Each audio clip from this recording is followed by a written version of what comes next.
We've decided to put together a little video for you to show you the new features and functions with the 5.5.9, which has just recently been released. When you first open up your Guru, and if it is a new install, nothing will appear in the favorite sections. All the previous pre-built presentations are gone. So when they open it up, all of this will be empty. Hopefully when we do an install, a new install, we will be importing Jim's 14 presentations, pre-built presentations in here so it doesn't look so empty. Now if it is an update, the pre-built presentations will appear in here. One of the new features is on this play bar. Remember the former box of arrows that was right here? It's now been replaced with 4 different arrows. This arrow going to the right with the one underneath it, that is a manual progression. Now all of these arrows will determine how these animations progress through a presentation. So in that format, a manual progression,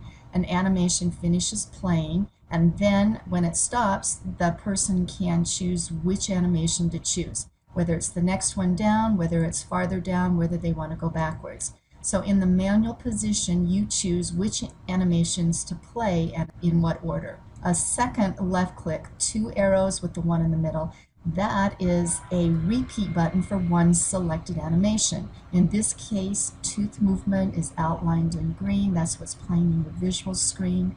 So in that function, tooth movement will just repeat itself over and over and over again until they decide to change it to a different animation or close it out. A third option is the arrow to the right, but you see these 2 bars underneath. That puts it in an automatic progression. So this presentation will continue to play one animation after the other all the way through that presentation. When it gets down to the very last animation, the presentation will stop. A fourth one is the 2 arrows in a circle and those 2 lines in the middle. Again, that is an automatic progression, but when they get down to the very last animation, if they leave it and they don't close it out, it goes back to the very beginning and will replay the presentation again. So not only is that the automatic progression, but it is a continuous play or looping function.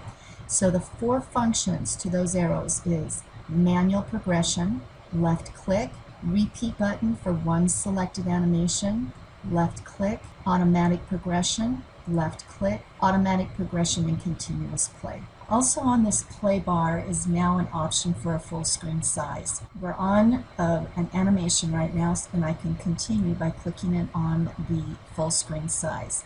Several things about this. You have your stop and play button, you have the scroll bar. These are the speakers on and off. You also have those progress buttons and another screen size. If I click on this, it goes back to the normal size. But one of the things you can do is use the drawing tools in this full screen size. So you can use any of these drawing tools to make any type of marking on here. To return, you're going to go back to the button that brings you back to your regular size, and you can see that the drawings still remain. Guru takes a snapshot of that and adds it to the preview screen. One of the newer features that doctors have been asking for a very long time is the importation of movies, videos that they've created, things that they've downloaded from the internet. So we do now have that capability. Hooray! If you want to import them, click on the import button. It takes you to the computer side. Select wherever you have a video stored, and then it's just a matter of highlighting, dragging, and dropping. It puts it in the preview screen. Now if they have a movie, and it has to be a .mov in order for it to be imported in. If there is one on a doctor's desktop, again, it's just a matter of dragging and dropping from the desktop, and then they can play it from there. These are to be played only locally. They cannot be emailed. If you try to email it, there'll be a box coming up saying that these can only be played locally and cannot be emailed. The way presentations are saved, either to the dashboard or to a patient's history, has now been changed also. So I have a presentation here, and if I want this as a general customized presentation, so it goes on my desktop, I'm going to go back up to the End Consultation button that brings up the Save box, but look at the difference. Before it was just one page. You had to choose whichever one you wanted, but now they are together. It's very easy now for the office to choose whether they want it to be a favorite presentation on their dashboard or to a patient's history. So this one we're going to store to the desktop. So again, you just click in that box, presentation name, and give it the name as you want it to appear on the dashboard. And then click on Save. And there it is on the dashboard. Now, if we want to take this and add a patient's images, that is still the same. You can import those the same as we always did. But now when we go to save it to a patient's history, we need to select the patient name. And now again, we're going to click on the In Consultation button. This time I'm just going to click over here in this box. It brings that forefront. I'm going to click on the name and then say Save, and everything disappears. But now when I go to the patient's name, pull the name up, here's their history, there's today's date, and there's the name of the presentation that we have created for that particular patient. So when you go to their history, click on the presentation, again it pulls it up. Once a presentation is created for a specific patient, we now have the full functionality of the consent form. So you click on the consent form, brings up the procedure consent with the date that you created it and saying I viewed the following presentation. It names all of the animations as they appear in the presentation.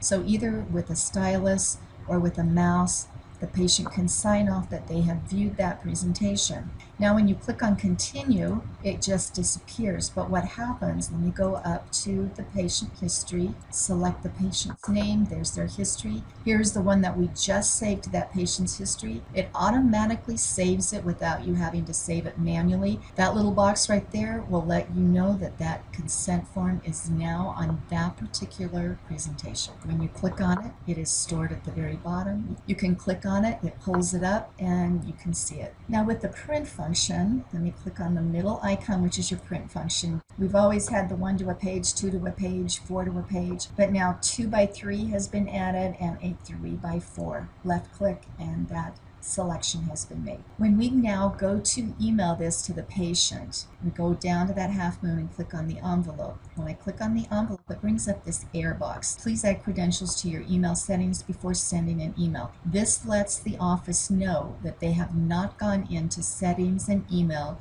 to put in their credentials. So to put in the credentials, they must go to settings, down to email, and fill out these 2 forms. The office must put in their registered email address and password, click on Save Changes, and then when they go to send out emails, that error box will no longer appear. A new setting under settings is this goaltender. The goaltender will only be used for beta offices for now and not the general public, although they may inquire once they see the tab under settings. They must have a login to the system in order to use it.